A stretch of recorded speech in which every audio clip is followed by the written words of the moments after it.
Hello बच्चों, जेपीआईसी digital stream में आपका स्वागत है। कैसे हैं आप लोग? आशा करते हैं आप लोग बहुत अच्छे हैं, घर पे हैं और सेफ हैं। बच्चों, आज के इस वीडियो में हम आपके अध्याय 2 बहुपद जो कि है हमारा, उसकी एक्सरसाइज 2.1 के सोल्यूशन के बारे में बात करने वाले हैं। बच्चों, इसके पहले मैंने आप लोगों को बहुपद से रिलेटेड 2 वीडियो प्रोवाइड कराया है। अगर आप लोगों ने इस वीडियो को नहीं देखा है तो आपको अपने विद्यालय के चैनल जेपीआईसी डिजिटल स्ट्रीम पे सारे वीडियोज मिल जाएंगे। वहाँ पर प्लेलिस्ट बनी है क्लास 9 को, उसमें ओपन करके आप प्रीवियस वीडियोस को आसानी से देख सकते हैं। तो उसको आप लोग देख लें, क्योंकि बच्चों उस वीडियो में मैंने इस एक्सरसाइज के इंट्रोडक्शन के बारे में डिस्कस किया है, और जब आपको एक्सरसाइज के इंट्रोडक्शन के बारे में नहीं पता होगा देन आपको क्वेश्चन को सॉल्व करने में प्रॉब्लम होगी। सबसे पहले आपको उस वीडियो को देख लेना चाहिए। तो आइए आज के इस वीडियो में हम एक्सरसाइज 2.1 को सॉल्व करते हैं, जिसका पहला क्वेश्चन बच्चों यहाँ पर हमने लिख दिया है। आइए समझते हैं क्वेश्चन में क्या पूछा है। बच्चों, जो जिस टाइप के क्वेश्चन आप लोगों से यहाँ पूछे जाएंगे ना, उन सभी टाइप्स के बारे में ऑलरेडी हम डिस्कस कर चुके हैं। अगर आप उन वीडियो को देखे हैं ना, देन आपको एक्सरसाइज बहुत ही आसान लगने वाली है। ये देखिए, समझिए, यहाँ पर बोल रहा है कि निम्नलिखित व्यंजकों में कौन कौन एक चर में बहुपद। ध्यान सुनिए, बहुपद है, साथ ही साथ ये बोल रहा है एक चर में बहुपद होना चाहिए, एक से अधिक चर राशि नहीं होनी चाहिए। और कौन कौन नहीं है, कारण के साथ अपने उत्तर दीजिए। सबसे पहली बात बच्चों, आपको बताया गया है कि कोई दिया गया व्यंजक बहुपद कब होता है। नंबर पहली चीज़, वो जो बहुपद तब होगा जब उसमें चर राशि की घात पूर्ण संख्या होगी। कहीं कहीं किसी बुक में पूर्णांक लिखा है, गलत लिखा है, पूर्ण संख्या होनी चाहिए, क्योंकि पूर्णांक में नेगेटिव भी आ जाता है। ठीक है बच्चों, तो क्या है, पूर्ण संख्या होनी चाहिए चर राशि की घात। दूसरी चीज आपको बताएगी, उसमें एक चर राशि होनी चाहिए। एक चर राशि है और घात पूर्ण संख्या है, तो वही एक चर वाला बहुपद कहलाएगा, नहीं तो नहीं कहलाएगा। आइए देखते हैं कौन कौन सी कंडीशन इसमें फॉलो होने किस किस क्वेश्चन में। पहले की बात करते हैं बच्चों। पहले की बात अगर आप कहेंगे तो आप लिख देंगे 4x² - 3x + 7 एक चर में बहुपद है, एक चर में बहुपद है। ठीक है, कारण पूछेगा, कारण बताओगे। कारण में क्या लिखोगे? चूंकि लिखेंगे, चूंकि इस व्यंजक में चर x की घात पूर्ण संख्या है। बस काम खत्म। देखो, ये 4x² - 3x + 1 लिखा है, इसमें एक चर राशि है, उसकी घात यहाँ 2 लगी है, यहाँ 1 लगी है, तो 2 भी एक पूर्ण संख्या और 1 भी एक पूर्ण संख्या है। इसलिए बच्चों ये क्या है, हमारा एक बहुपद है। और कितनी चर राशियों वाला? एक चर राशि वाला, ऐसे इसमें कारण बता देंगे। ठीक है, दूसरे की बात करते हैं। दूसरा हमारा जो लिखा है y² + √2, ये भी बहुपद है। ये भी क्या है बच्चों? बहुपद है। कहोगे सर ये क्यों है? यहाँ तो √2 दिख रहा है, और √2 का मतलब क्या होता है बच्चों? कुछ लोग ऐसे बोल देते हैं कि सर √2 का तो मतलब जो होता है 2⁻1/2 होता है, तो यहाँ पर जो घात है वो पूर्ण संख्या नहीं है। सर तो बताइए बहुपद होगा कि नहीं होगा? तो बच्चों बहुपद होगा, क्योंकि वहाँ पर बताया गया है कि जो आपको घात देखनी है वो चर राशि की देखनी है, अचर राशि की नहीं देखनी है। तो जो चर राशि की घात लगी वो तो पूर्ण संख्या है ही ना, इसलिए इसके कारण में भी आप सेम चीज़ लिख देंगे। कारण में क्या लिखेंगे बच्चों? यहाँ पे बता देंगे कारण में, चूंकि चर राशि न y की घात पूर्ण संख्या है। ठीक है, चर की घात पूर्ण संख्या है, इसलिए बच्चों क्या है, ये बहुपद है। तीसरा देखते हैं।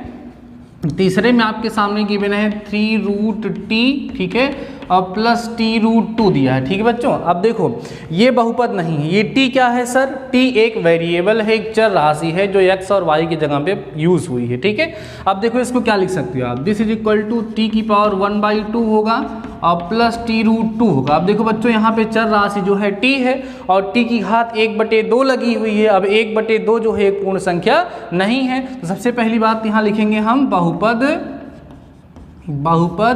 नहीं है। ये जो है ये बहुपद नहीं है। कारण क्या बताओगे?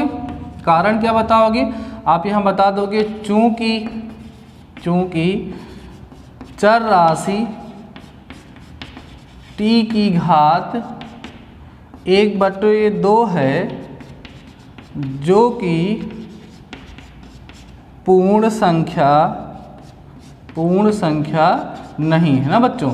अगर पूर्ण संख्या नहीं है तो ये बहुपद नहीं है। क्लियर हो गई बात ना। आगे बढ़ते हैं। देखो यहाँ लिखा है आपका फोर्थ वाला, लिखा है y प्लस 2/y, ठीक है। This equal to y plus 2y की पावर यहाँ बच्चों -1 हो जाएगा।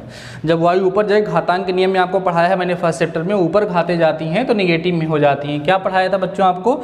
हमने सिखाया था, कहीं लिखा है a की पावर -m, तो इसका मतलब ऐसे होता है ना 1/a की पावर m। तो ये इधर आएगा तो ऊपर माइनस में हो जाएगा, तो यहाँ y जाएगा तो ऊपर माइनस में हो जाएगा। तो ये क्या है? बहुपद नहीं है, बहुपद नहीं है। क्यों नहीं है? सेम कारण बताएंगे, क्योंकि यहाँ पर जो चर राशि हमारी y है उसकी जो घात है बच्चों वो क्या है? पूर्ण संख्या नहीं है, वह एक नेगेटिव इंटीजर है, ऋणात्मक पूर्णांक है, इसलिए बहुपद नहीं है। ये वाला बच्चों देखो, ये अगर कहा जाए बहुपद है या नहीं है, तो बहुपद तो है, बहुपद तो है, लेकिन कितनी चर राशियों में है बच्चों?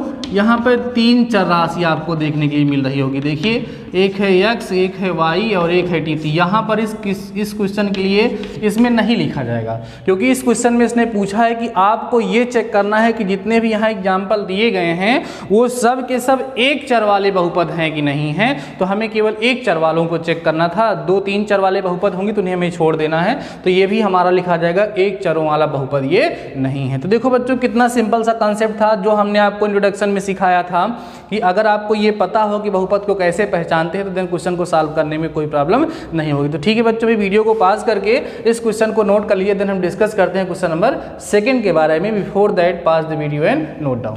तो आइए बच्चों, हम लोग देख लेते हैं क्वेश्चन नंबर 2, जो उससे भी ज़्यादा आसान क्वेश्चन है। आइए समझते हैं इसमें क्या पूछ रहा है बच्चों। यहाँ पर पूछ रहा है कि निम्नलिखित में से प्रत्येक में x² का गुणांक लिखिए। x² का गुणांक मतलब आपको पता था जो गुणे में होगा वही क्या होगा बच्चों? गुणांक होगा। आइए स्टार्ट करते हैं। पहला देखते हैं हम लोग। पहला क्वेश्चन जो बच्चों आपको दिया है वो कितना है? 2 + x² + x, ठीक है।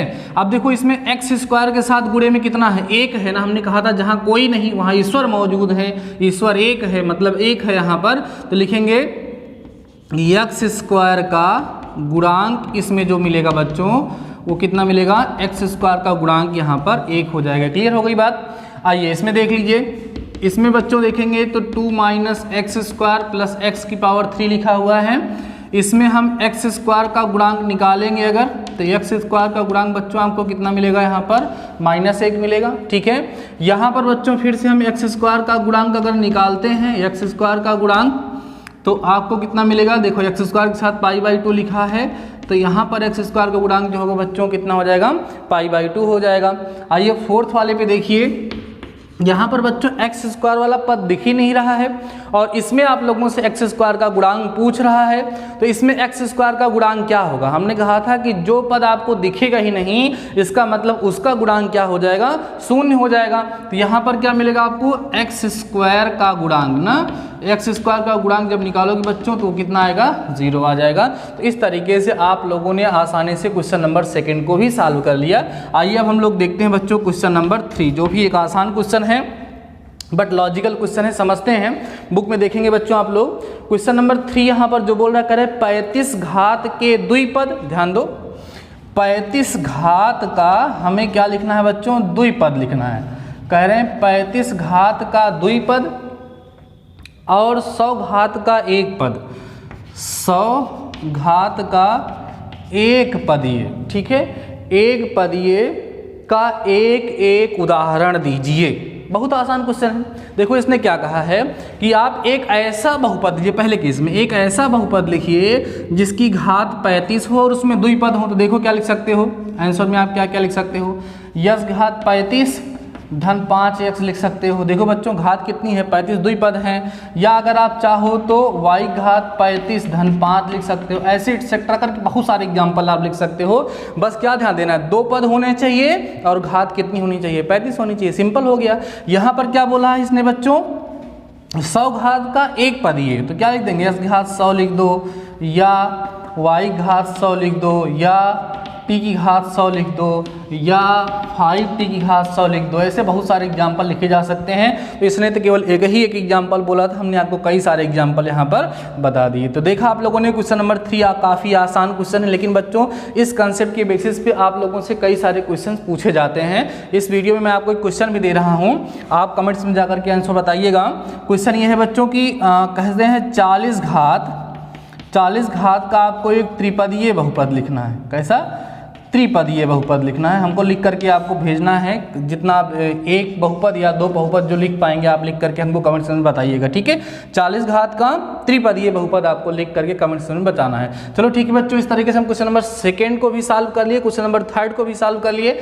अब बारी है बच्चों क्वेश्चन नंबर 4 की। Before that pause the video and note. आइए बच्चों हम लोग देखते हैं अपना क्वेश्चन नंबर 4। देखिए क्वेश्चन नंबर 4 क्या है बच्चों, यहाँ पर बोल रहा है कि निम्नलिखित बहुपदों में से प्रत्येक बहुपद की घात ज्ञात कीजिए। मैंने आपको घात और पद के बारे में पढ़ाया है। मैंने सिखाया था बच्चों कि किसी भी बहुपद में उपस्थित चर राशि की जो सबसे बड़ी घात होती है वही बहुपद की घात कहलाती है, और उसमें जितने पद लिखे हुए होते हैं वही बहुपद के पद कहलाते हैं। तो आइए उसके आधार पर हम इनकी घातों को ज्ञात कर लेते हैं। पहला बहुपद जो आपके सामने दिया है बच्चों वो क्या गिवन है, 5x की power 3 plus 4x square plus 7x। इसमें चर राशि कौन है, x है। सबसे बड़ी घात कितनी लगी है बच्चों, 3, इसलिए इस बहुपद की जो घात होगी वो कितनी होगी, 3 होगी। अच्छा बच्चों, अगर हम आपसे पूछें कि कैसा बहुपद है तो आप क्या कहेंगे, सर ये त्रिघात बहुपद है। सर पद के आधार पे बता दिए, क्या बताएंगे, त्रिपदीय बहुपद है। अभी इसी के बेसिस पे आपका अगला क्वेश्चन है जब मैं आपको सॉल्व कराऊंगा, क्वेश्चन नंबर 5, ठीक है।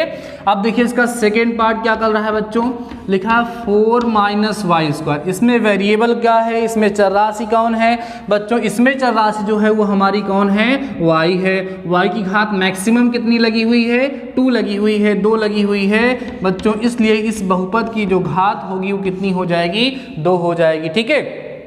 आगे बढ़ते हैं, यहाँ पर हमारे पास जो तीसरा वाला दिया है ये क्या है, 5t - √7 दिया है बच्चों। यहाँ पर चर राशि कौन सी है आपके पास, देखिए ध्यान से, यहाँ पर जो आपके पास चर राशि लिखी हुई है वो t है, और t की घात 1 लगी है, और कहीं t आपको नज़र नहीं आ रहा है, इसलिए इस बहुपद की जो घात है वो कितनी हो जाएगी, 1 हो जाएगी। तो यह एक घात का बहुपद है, और आपको पता है एक घात वाले बहुपद को हम लोग रैखिक बहुपद भी कहते हैं। यहाँ पर देखो बच्चों, यहाँ पर तो कोई चर राशि है ही नहीं, तो इसका मतलब इस दिए गए बहुपद की जो घात होगी वो 0 होगी। और आपको पता है बच्चों कि इस तरह के बहुपद को हम लोग कौन सा बहुपद कहते हैं, इस तरह के बहुपद को हम लोग अचर बहुपद के नाम से जानते हैं। देखो कितने आसान क्वेश्चन हैं आपके एक्सरसाइज 2.1 में। आसान क्यों लग रहे हैं जानते हैं, क्योंकि हमने एक्सरसाइज 2.1 के बारे में अच्छे से डिस्कस किया है।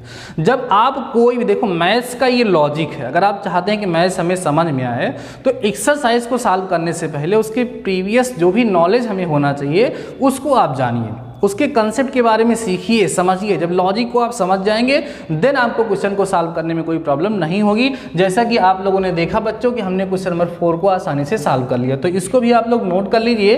उसके बाद देन हम डिस्कस करते हैं बच्चों क्वेश्चन नंबर 5 के बारे में। So before that pause the video and note. आइए बच्चों हम लोग सॉल्व करते हैं इस एक्सरसाइज का लास्ट क्वेश्चन जो हमारा क्वेश्चन नंबर 5 है। आइए देखते हैं क्या बोल रहा है इस क्वेश्चन में। कह रहा है कि बताइए कि निम्नलिखित बहुपदों में कौन कौन बहुपद रैखिक हैं, कौन कौन द्विघाती हैं और कौन कौन त्रिघाती हैं। देखो बच्चों हमने आपको बताया है कि जिस बहुपद की घात 1 होगी उसको हम रैखिक बहुपद कहेंगे ना, सिंपल सी बात है। किसी बहुपद की घात 2 होगी उसको हम द्विघाती बहुपद या द्विघात बहुपद कहते हैं। अगर किसी बहुपद की घात 3 होगी तो वह त्रिघाती बहुपद या त्रिघात बहुपद कहलाता है। तो यहाँ पर हमारे पास जो भी क्वेश्चंस गिवन हैं हमको इसमें यही बताना है कि दिया गया बहुपद द्विघात है, त्रिघात है, कैसा है, रैखिक बहुपद है। तो कैसे जानेंगे हम लोग, सबसे पहले दिए गए बहुपद की हम घात को देखेंगे। अगर उस बहुपद की घात 1 है तो वह एक रैखिक बहुपद होगा। अगर उस बहुपद की घात 2 है तो वह द्विघाती बहुपद होगा। अगर उस बहुपद की घात 3 है तब वो बच्चों कौन सा हो जाएगा, त्रिघाती बहुपद वहाँ पर हो जाएगा। तो आइए हम लोग देखते हैं। पहला हमारे पास जो दिया है वो है बच्चों कितना, x² + x।